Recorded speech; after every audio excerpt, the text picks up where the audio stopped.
It's ridiculous. It's ridiculous. But delicious. Well, hello there, and welcome to the Tuesday episode of glennzb TV, the show that puts glennzb into your TV. And I know you're thinking, Glenn, you look a little bit flustered today, a little bit frazzled. How's your day going? That's what you're thinking. And the answer is not very well. It's partially self-inflicted, but only partially. Only the very first part. I only got 3 hours sleep. That's my fault. I went out last night, went to a concert, and I'll get to that shortly. It's a whole other topic. So 3 hours sleep, not enough. But I thought, when you don't get enough sleep and you had a bit of a night out, you're always really inexplicably hungry and craving for something like a mince and cheese pie, something like that, some McD's. My breakfast, it consists of a banana and a container full of nuts and dried fruit. Not quite the same. But anyway, I was looking forward to that because I had the empty tum-tum when I got to work. And I went to my bag and just the empty container there. No nuts. So that's the start my day got off to. Then I had to edit an interview Mike did yesterday over the phone with somebody, which meant I had to record his questions again and then edit it all into the interview. And he set a record for the most number of questions ever in an interview, I think, in this particular interview. I think there was more duration of Mike asking questions in the interview than there was of the interview subject themselves, so that took quite some time. It was quite annoying. And then just as we're going to air, Mike says to me, can I get some audio of that interview we did with John Dow, the Pike River guy, from 2 years ago? It's just a little bit, just a little 2-second grab. So sure, no worries, Mike. This is what the office looks like now. That's all my CDs of old audio. That's me. This is all while the show's going on, going through all those CDs, trying to find that. And then just about every interview we had on the Mike Hosking Breakfast this morning was pre-recorded. We had to do those in news breaks and ad breaks and stuff like that. And then we get to the end of the show and somebody says to me, TVNZ, they're just after some audio of Paul Holmes' last day on the Paul Holmes Breakfast. Have you got that? So, yeah, that's right, back in the cupboard again. Look for that. No worries, I can do that, not a problem.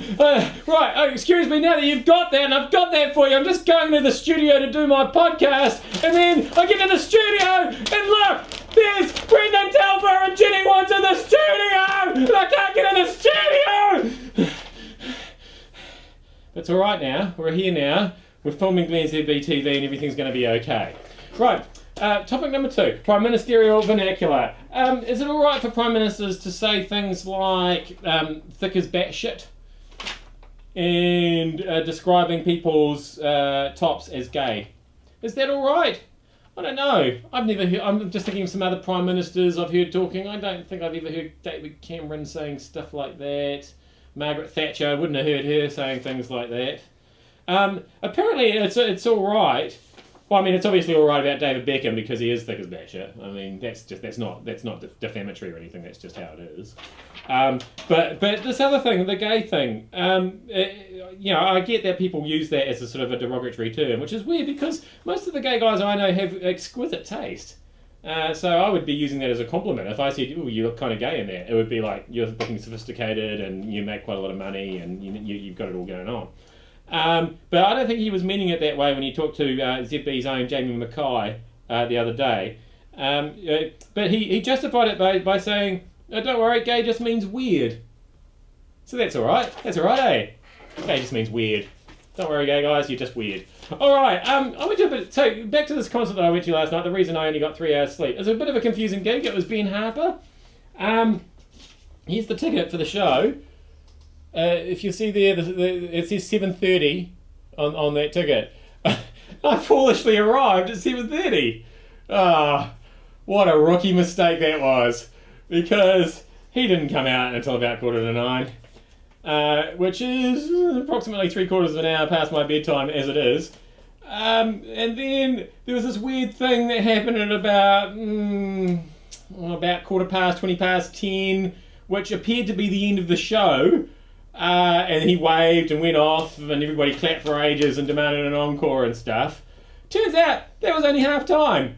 And then he came back and started playing a heap more songs, and about 6 songs later, he said something along the lines of, so we're into the third quarter of the show now, and it was at that point that I thought, because we're talking about 11 o'clock at this stage, and I'm thinking, I've got to get up at 3 o'clock, that's 4 hours away, I'm going home. So I hope nothing amazing happened at the end of Ben Harper last night, because I missed it. The other interesting thing, the other reason it was a confusing gig is because there were about between 12 and 16 guitars on stage at Ben Harper's show, and given that it was just him playing, that kept him busy all night. And I thought that perhaps he could have shared one. It's hard times for Bruce Springsteen. Perhaps he could have shared one with this guy, Bruce Springsteen, because this is the guitar he was playing at Obama's speech today, and it's got a chip out of it here, it's cracked here, it's got a big hole about here. I mean, not the normal hole in a guitar, it's got an extra hole. You would have, I didn't have no idea that things had gotten so rough for Bruce Springsteen. I would have thought that he could afford a decent guitar, but instead he's just obviously had to go to the nearest pawn shop and, is he wearing a watch there? He probably had to pawn his watch. I've got a gig to Obama's speech. Can I have a guitar, please? And then he'll go back and take that back later. I guess that's probably what happened. I would have thought even Obama might have flicked him a few readies for a nice guitar. It doesn't cost that much for a guitar. Anyway, hard times for the boss. And I'd just like to finish off with a warning. Did you realise how in danger Camilla, Prince Charles's horsey-looking wife, she is, and it's not some kind of horse disease that I'm worried about that she's got. This is her arriving in the outback with Prince Charles in the plane. And obviously, she is in extreme risk of skin cancer, is what I've deduced from this shot. Because here's Charles trying to negotiate his way sort of down the steps of the plane. And there's Camilla, and she's about to do the same, except she's hampering her efforts by holding this parasol here. And it was quite windy. I've actually seen live footage of this. It was quite windy as well. And so, I mean, she's at risk of a serious Mary Poppins-esque moment. She could just fly away there. But obviously, she is at such a high risk of skin cancer that she's decided it's worth that risk to actually hit the parasol so that she doesn't get sunburned between this door and the bottom of the steps, which probably, I mean, like I say, Charles was going a bit doddery, but I reckon it probably took him about between 15, 20 seconds probably to make that descent. So in that time, Camilla, she would have fried, baby, like a vampire.